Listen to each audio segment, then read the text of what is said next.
አርዕስተ ዜና። እነ አርቲስት ሰራዊት ፍቅሬና ይገረም ደጀኔ እና አርቲስት ዳንኤል ተገኝን ጨምሮ በርካታ ታዋቂ ሰዎች ቲክቶከሮችም ጭምር በፌዴራል ፖሊስ ቁጥጥር ስር መዋላቸው ተሰምቷል። ታዋቂ አርቲስቶችና ቲክቶከሮች በፖሊስ ቁጥጥር ስር ያዋላቸው ጉዳይ ምንድነው የሚለው እጅግ አነጋጋሪና ብዙዎችንም ወደ ሌላ ነገሮች እንዲገቡ ያደረገ ጉዳይ ሆኗል። እንዴት ታሰሩ?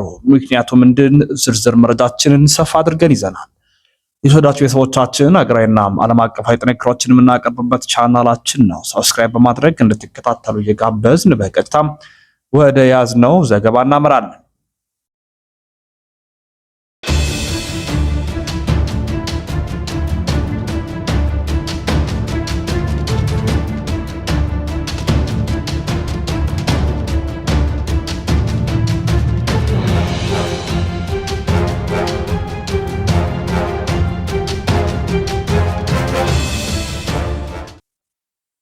የራስዎን መኪና ለመግዛት ዓመታት አጠራቅመዋል እንበል።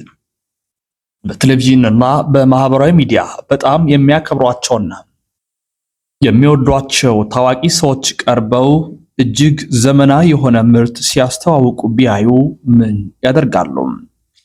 አብዛኛው ሰው ያለምንም ጥርጥር ያምኗቸዋል። የበርካታ ዜጎች እጣ ፋንታም ይሄው ነበር።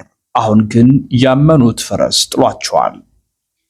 ኢንቴክ ኢንቨስትመንት የተባለው ድርጅት ዘመናዊ የሆኑ የቢዋይዲ ሲገል የኤሌክትሪክ መኪናዎችን በ3 ወራት ውስጥ እናስረክባለን ብሎ ሰፊ ማስታወቂያ አስነገረም። ለዚህም ቅድመ ክፍያም 950 ሺህ ብር ብቻ ጠየቀ። ይህንን ተከትሎም ከ450 በላይ የሚሆኑ ዜጎች የድርጅቱን ሕጋዊነት ከማጣራት ይልቅ ማስታወቂያ የሰሩትን ታዋቂ አርቲስቶች በማመን ወደ 600 ሚሊዮን ብር የሚጠጋ ገንዘብ ከፈሉ። ነገር ግን የተባለው ጊዜ ሲደርስ መኪናም የለም፣ አጭበርባሪው ድርጅትም የለም። ይህንን የብዙዎች ህልም ያጨለመና ከፍተኛ የኢኮኖሚ ቀውስ የፈጠረ ማጭበርበርን ተከትሎ የፌዴራል ፖሊስ እርምጃ መውሰድ ጀምሯል። የህዝቡን አመኔታ አላግባብ ተጠቅመዋል በማለት በርካታ ታዋቂ ሰዎችን በቁጥጥር ስር አውሏል። አንጋፋው አርቲስትና የማስታወቂያ ባለሙያ ሰራዊት ፍቅሬ፣ አርቲስት ዳንኤል ተገኝ፣ አርቲስት ይገረም ደጀኔ፣ ፕሮሞተር አብርሃም ግዛው እንዲሁም በቲክቶክ እና በማህበራዊ ሚዲያ ሰፊ ተከታይ ያላቸው መንሱር ጀማልና ወንድም ካሊድ ማረፊያ ቤትን ተቀላቅለዋል። እነዚህ ግለሰቦች እስካሁን በዋስትና ሆነም በነፃ ያልተለቀቁ ሲሆን ፖሊስ እጅግ ጠንከር ያለ ምርመራ እያደረገባቸው ይገኛል። ጥሪታቸውን የተነጠቁትናም ለወራት የተገለሉት ደንበኞች ደግሞ ፍትህ በመሻት በመንግስት መስሪያ ቤት ደጃፍ ሰልፍ ወጥተው አቤቱታቸውን እያሰሙ ይገኛሉ። ይህ አሳዛኝ ክስተት ለሁላችንም ትልቅ የማንቂያ ደወል ሆኖ አልፏል። ታዋቂነትና ተጽዕኖ ፈጣሪነት ለማስታወቂያ ስራ ገንዘብ ለመቀበል ባለፈም የሚያስተዋውቁትን ነገር ሕጋዊነት የማረጋገጥና የህዝብን ደህንነት የመጠበቅ ከባድ የሞራልና የህግ ግዴታን ይዞ እንደሚመጣም እያሳየን ነው። ይህ የአርቲስቶቹ መታሰር በርካቶችን ያነጋገረ ቢሆንም እንዴት ይታሰራሉ የሚልም ጥያቄ የሚያቀርብ አይጠፋም። አርቲስት ናቸው፣ የተሰጣቸውን አነበቡም፣ በመሆኑም አቀረቡም የሚል አይጠፋም። ለዚህ ህጉ ምን ይላል የሚለውን እስኪ እንመልከት። ማክሰኞ ዕለት በፍትህ ሚኒስቴር ደጃፍ የተሰሙት የፊንቴክ ኢንቨስትመንት ማጭበርበር ሰለባዎች ጩኸትና ሰልፍ በመጨረሻም ፍሬ አፍርቶም ታዋቂ አርቲስቶችንና ቲክቶከሩን ወደ እስር ቤት አውርዷል። ህግናም መንግስት ባለበት ሀገር 950 ሺህ ብር ቅድመ ክፍያ ተቀብሎ የውሃ ሽታ የሆነው ድርጅት አምባሳደሮች ጠይቁልን ያሉትን ተጎጂዎች የአቃቤ ህግ ትኩረት በመሳባቸው ፖሊስ አስቸኳይ ትዕዛዝ ተቀብሏል። በዚህ መሰረት የፌዴራል ፖሊስ ሜክሲኮ አካባቢ ወደሚገኘው የምርመራ ቢሮ ባስተላለፈው ጥሪ ረቡዕ ከሰዓት በኋላም መጀመሪያ አብርሃም ግዛውና መንሱር ጀማል፣ በመቀጠል ይገረም ደጀኔ፣ ወንድም ካሊድ፣ ዳንኤል ተገኝና አንጋፋ አርቲስት ሰራዊት ፍቅሬ በቢሮ ተገኝተዋል። ፖሊስ መደበኛውን የስራ ሰዓት ሲጠናቀቅ ምርመራውን መጀመሩንና ተጠርጣሪዎቹ እዚሁ ፖሊስ ጣቢያ እንደሚያድሩ ማሳውቋል።